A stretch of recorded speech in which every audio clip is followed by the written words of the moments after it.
دوستای تنظیمات رو براتون میگم که با فعال کردنش بسیار از مشکلاتون راحت میشه. دیدین وقتی در پلستور میری اونجا وقتی یک اپ رو دانلود میکنی با هر بار دانلود کردن برنامه 100% کد اپلودیتان رو میخواه.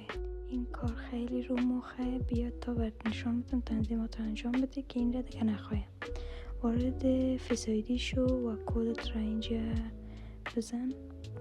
وقتی کد را زدی این گزینه را آن کن و اینجا با یک دفعه کد اپلودیت را سرچ کن.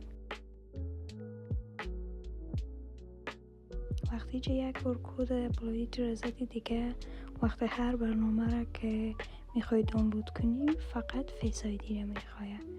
وقتی فیس آیدی را اونجا سرچ کردی و کد را به یک دفعه سرچ کردی دیگه لازم نمیشه که هر برنامه را که دانلود کردی 100% باید کد اپلودی رو بزنی. بریم سراغ تنظیمات بعدی که با فعال کردن این تنظیمات بسیار راحت میشی.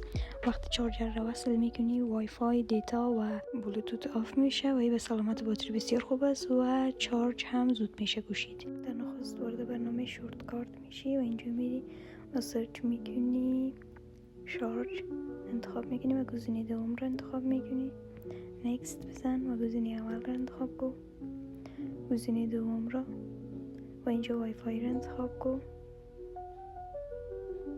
و اینجا آف رو بزن. اینجا گزینه جمع رو انتخاب کن و دوباره بیا سرچ کن شارژ و این بار این گزینه رو انتخاب کن و دوم رو باز بزن.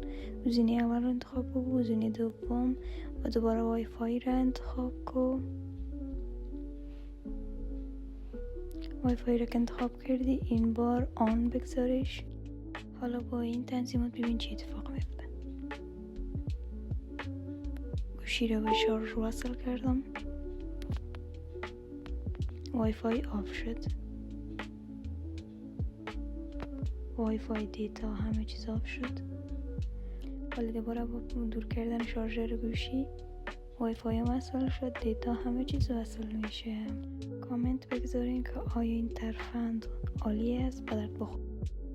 خب حالا یه تنظیمات رو براتون معرفی میکنم که با فعال کردنش هیچ کی نمیفهمه که آیا تو جمع دوستا هستی یا هم توی خونه. با فعال کردن این تنظیمات هر کی برات زنگ بزنه فکر میکنه که تو در خانه هستی. وارد تنظیمات شو، اکسسیبیلیتی رو انتخاب کن